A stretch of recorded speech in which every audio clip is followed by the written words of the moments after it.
I'll never forget the way she laughed when she said it, like she was tossing me a casual update about grocery prices. I want to start seeing other men, Brooke said, eyes fixed on her wine glass like it held the future she was fantasizing about. It's not that I don't love you, Nick, it's just, I think I've outgrown what we have. That was it.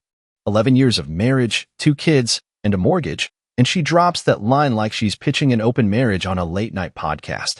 She actually smiled when she saw my jaw lock.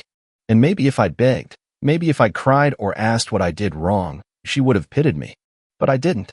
I looked her straight in the eye and said, then I'll start comparing you to other women. Fair. The smile disappeared. Her face twitched, just a flicker, and that was enough. I'd struck a nerve. That night, I didn't sleep. I lay in bed beside her while she scrolled on her phone under the covers, screen turned away, fingers moving fast. She thought she was smart. She thought I was dumb. She was dead wrong on both counts. I didn't snoop, not yet. I wanted her to feel safe. I kissed her cheek before I left for work the next morning, told her I loved her. She muttered, "You too," like she was distracted, like she couldn't wait to get back to whoever was making her heart race through a screen. But this isn't the story of a man who got played. This is the story of a man who got ready. See, Brooke always underestimated me. She thought because I was quiet, I was weak. Because I wasn't flashy, I didn't know how to fight. What she didn't know was that quiet men don't panic. We prepare. I started with a decoy, told her I might be traveling for a few days next week for a marketing summit. I watched her eyes light up like Christmas. The bitch really thought I was clearing the runway for her affair. But while she was texting God knows who under the dining table, I was setting traps. I hired a PI named Jordan, a guy who didn't blink when I told him I wanted names, timestamps, photos, and, if possible, audio. He just nodded and said, standard package. Discreet. Untraceable. 3 days later, I had what I needed. Brooke wasn't just curious. She was full throttle screwing around. A guy named Travis. Gym trainer. 6 years younger than me. Drives a Dodge Charger, bleaches his teeth, and apparently calls her baby doll in public. I saw the pictures. My wife. In my car. Wearing lingerie I hadn't seen in over a year. And the worst part? She looked happy. Not fake social media happy. Not dinner with my husband happy. No. She looked alive. Like she was living some twisted rebirth, and I was just the discarded shell of her past life. But I wasn't angry yet. Not truly. That came later. Right now, I was cold. Focused. Calculating. I made copies of everything. Photos, chat logs, even a short voice memo where she said, "I wish Nick would just stop asking me what's wrong. I'm already gone. He just hasn't figured it out yet." She was right. I hadn't figured it out before. Now I had. But this wouldn't end with me kicking her out or filing for divorce. No. Brooke was the kind of woman who needed consequences burned into her memory. She needed to learn what it felt like to be publicly exposed. Not just punished, but humiliated. Thermonuclear revenge. I had a plan, and it started with a dinner invitation. Our 10 closest friends. Her sister. My brother. A beautiful dinner table. Candles. Wine. Celebration vibes. I told her I wanted to rekindle things with people we love around us.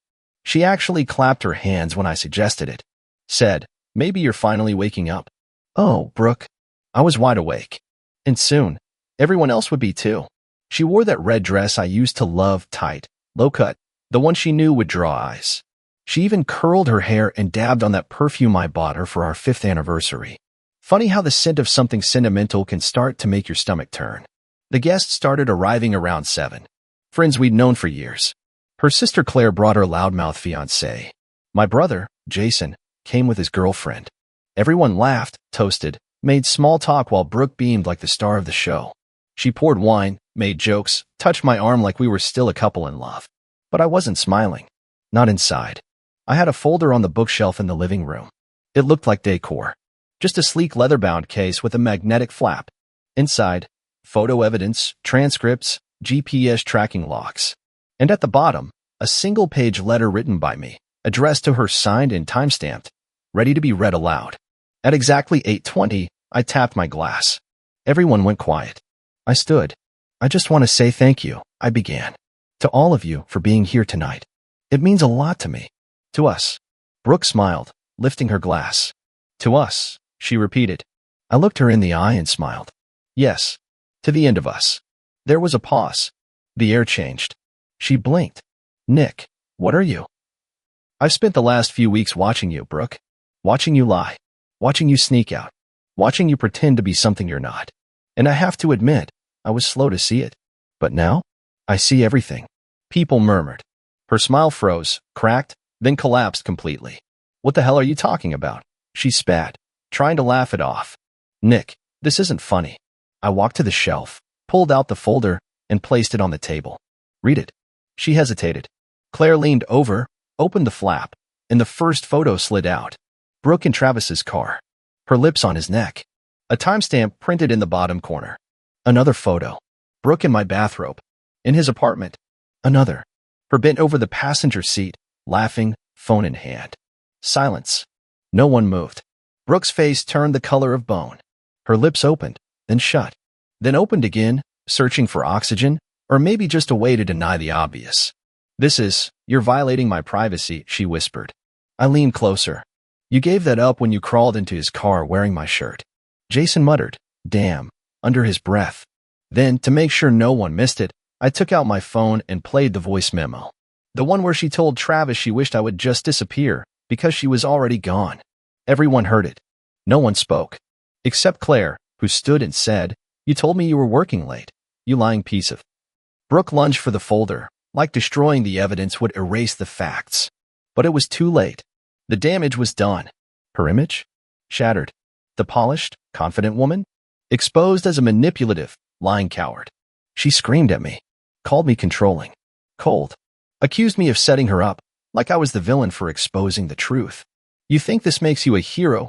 She shrieked, wine sloshing from her glass as she pointed at me. You're pathetic. I didn't raise my voice. I didn't flinch. I just stared at her and said, This doesn't make me a hero, but it makes you unforgettable. She stormed out of the room, slamming the door behind her. No one followed. Her chair stayed empty. Everyone stayed seated, stunned into silence. And me? I sat back down, refilled my glass, and said, So, who wants dessert? That night, I slept better than I had in months. But this was only the beginning. She thought I humiliated her at dinner. She had no idea what was coming next. 2 days later, the fallout started to spread like wildfire. I didn't lift a finger. I didn't have to.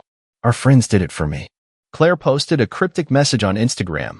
Blood doesn't make you loyal. I stand with the truth. That got over 800 likes and dozens of comments, half of which were people tagging Brooke, asking what happened. Then came the leak. Someone, not me, uploaded one of the photos to a private friend group chat. From there, it spiraled. Group chats, DMs, even one of her coworkers messaged me, asking if it was true. It was. Brooke went dark online within 24 hours. She didn't come home. I knew where she went, Travis's place, but that didn't last. Less than a week later, she showed up at the house.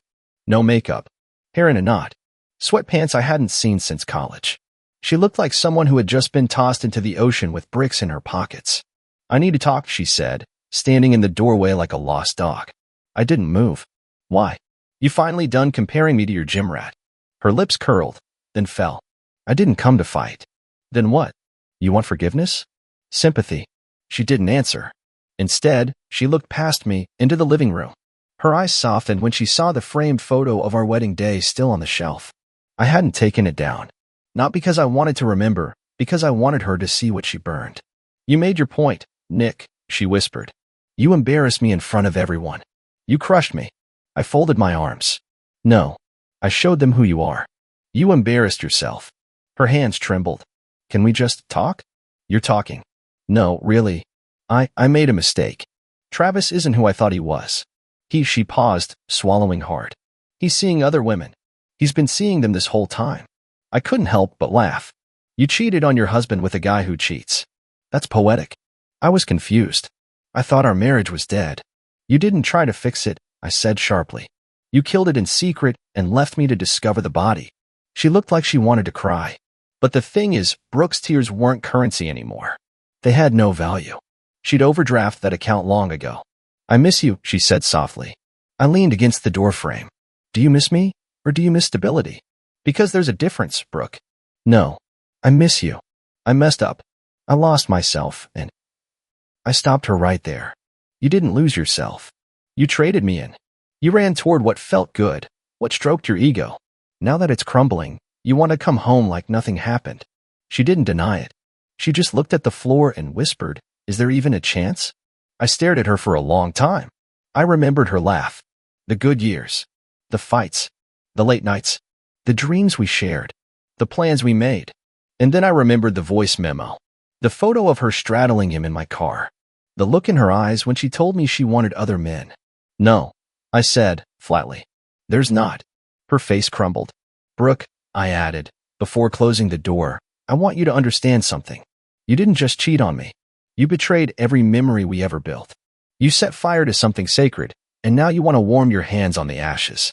She didn't say another word. She turned and walked away, shoulders shaking. I closed the door, and I never opened it again. The next day, I filed for divorce. I didn't announce it. I didn't post cryptic messages or try to win sympathy online like she used to. I just printed the papers, signed them, and sent them through my lawyer. Simple, clean, permanent. Brooke tried to delay it, claimed she needed time, that maybe we should go to therapy. Therapy. After she'd emotionally butchered our marriage and left its corpse on my driveway. I told my lawyer to proceed without hesitation. She wasn't my wife anymore. She was a cautionary tale in human form. Then came the property division. She tried to fight for the house. My house. The same one she used to sneak out of while I was asleep. She said she needed it for stability. I submitted the security footage from my home cameras, timestamps, and her own messages saying, "I'll never bring him here. That would be cruel." Except she did. For times. My lawyer smiled when he saw the evidence. Said I had enough leverage to sink a ship. I didn't just keep the house. I kept the car, the savings, and even got full custody of our dog, Max. Because guess what? She forgot to mention him in the paperwork. That's how detached she'd become. She wanted new men, new thrills, and forgot the one soul in this world who still waited for her by the door every day. She showed up to the last mediation in all black, like she was attending a funeral. Maybe she was. Maybe the realization that her perfect fantasy ended in a courtroom with a pen and silence hit harder than she expected. I didn't speak to her that day. I let the document speak for me. She signed. I walked out. But I didn't just walk into freedom. I walked into a new version of myself. See, something strange happens when a man is betrayed so deeply he stops fearing the fall. Because once you've been broken like that, you learn how to rebuild with stronger material. I stopped caring what people thought. I stopped explaining myself. I stopped overgiving. I started hitting the gym every morning at 6 a.m. I stopped drinking. I threw out every reminder of her. The wedding album. Her clothes. The love letters. Burned them in the fire pit out back. It wasn't symbolic. It was necessary. Then something wild happened. I started getting attention. From women. From coworkers. From people at the gym. Not because I tried, but because I stopped trying. Confidence replaced desperation. Clarity replaced confusion. A month later, I went on my first date. Her name was Hannah. She had no baggage, no fake smiles, and when she laughed, it was real. Not performance. Not manipulation. Just joy. I didn't tell her much about Brooke. Just enough to explain why I hesitate when someone compliments my eyes or says, "You're such a good guy."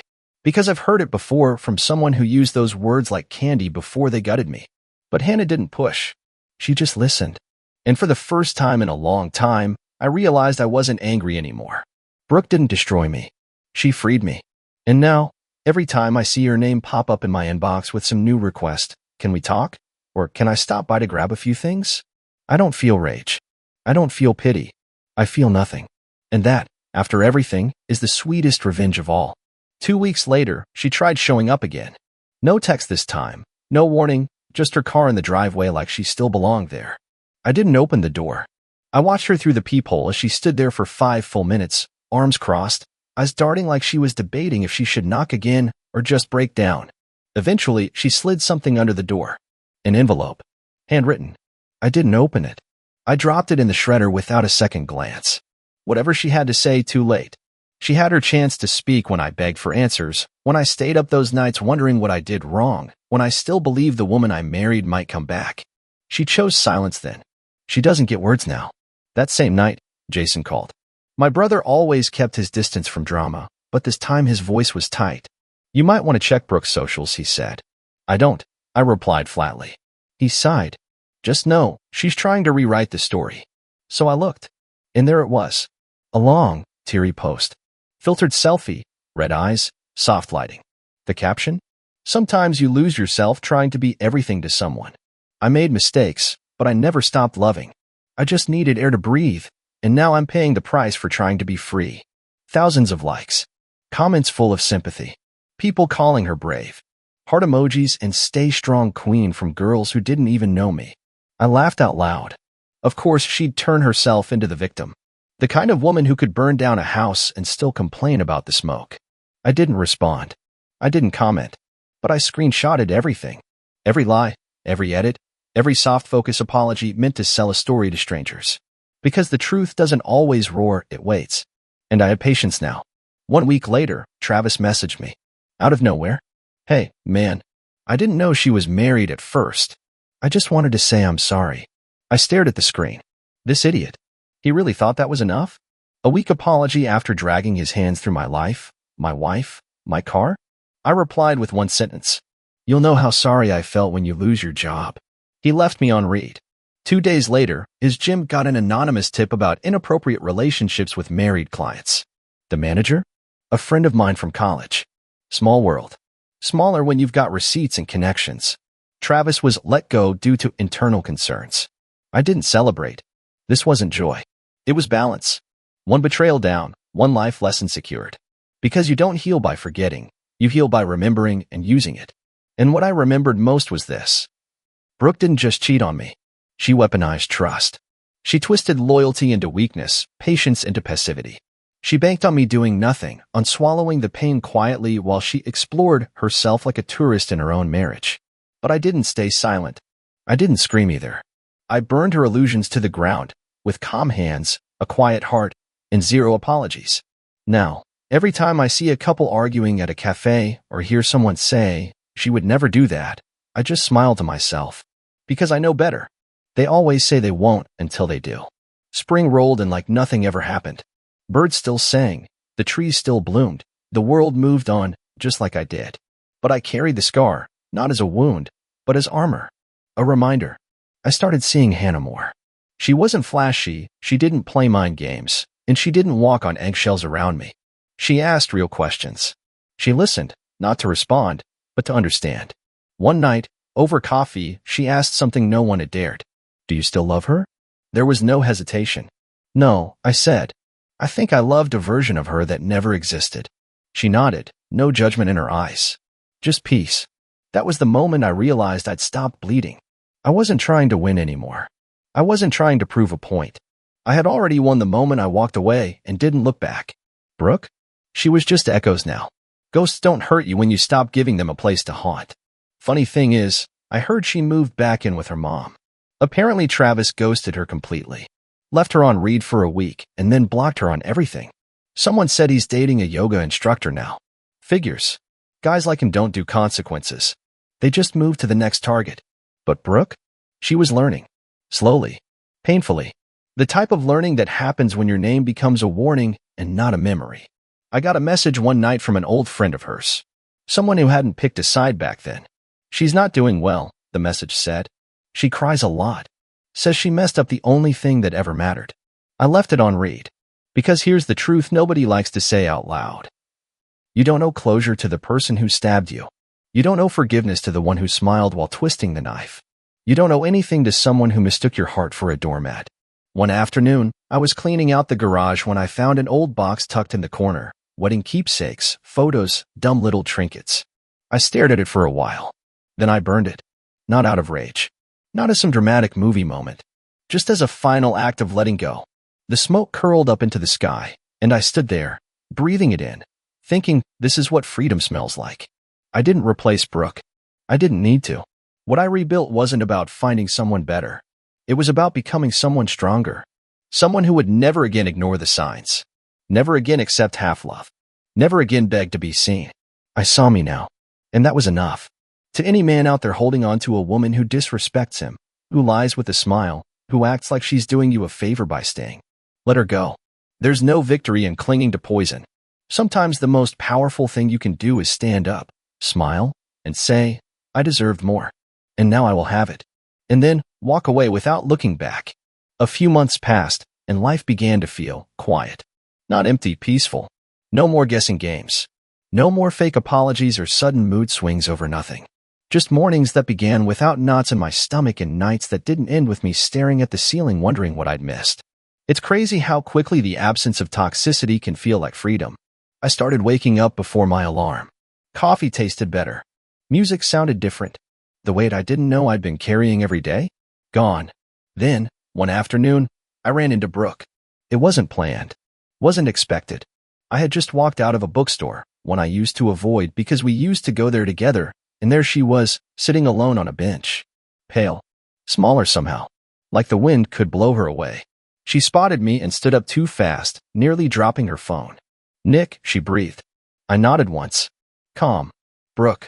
She stepped closer. Her voice was soft, fragile. "You look good." "I feel good." A pause. Awkward, long. "I've been in therapy," she said, as if that would rewrite the past. I didn't respond. "I've been thinking a lot. About everything. About how I ruined it." Still silent. I didn't know what I had until it was gone. I finally spoke. "You didn't ruin it. You ruined me. And now that I'm back together, there's no room for you." She swallowed hard. Her eyes glassed over. "I miss you," she whispered. I looked at her and felt absolutely nothing. No anger. No sadness. No temptation. Just clarity. "You miss who I was, not who I am." Her lips quivered. "Is there really no chance?" I shook my head. "You buried that chance the night you sent him a heart emoji while sleeping in our bed." She flinched. Then I did something she didn't expect. I smiled. A calm, clean smile. Not bitter. Not mocking. Just real. "Take care of yourself," I said. "But don't wait for me to help you anymore." I turned and walked away. No dramatic exit. No final glance over the shoulder.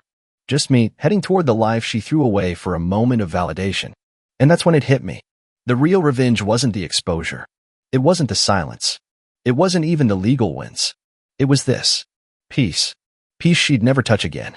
Peace she thought she'd find in someone else's arms, only to learn that the grass isn't greener, it's just sprayed green from a distance, and when you step on it, it crumbles. I didn't win by destroying her. I won by surviving her. And to every man who's been lied to, stepped on, manipulated, told to accept less or leave. Don't just leave. Thrive. Because nothing haunts the wrong woman more than a man who became untouchable after she lost him. A year later, I barely remembered the sound of her voice. Not because I was trying to forget, but because my life became so full, so calm, so real, that she no longer had space in it. Memories of Brooke were like a bad dream you vaguely recall when brushing your teeth, only to shrug and move on with your day. I never responded to her last message. It came on a Tuesday. Just 5 words. "Do you think of me?" I stared at the screen, then locked my phone and went back to sipping wine on the balcony with Hannah, who was laughing at something stupid I said. The breeze was warm, the sunset was perfect, and her fingers were interlaced with mine like they were meant to be there. No drama. No lies. No masks. Just presence. That's the thing Brooke never understood. Love isn't chaos. It's peace. It's showing up when you're tired. It's choosing someone every single day even when the world offers a million distractions. It's building something real, not chasing dopamine. She wanted options. I wanted forever. And forever doesn't wait for the ungrateful. I sold the house 6 months after the divorce was finalized.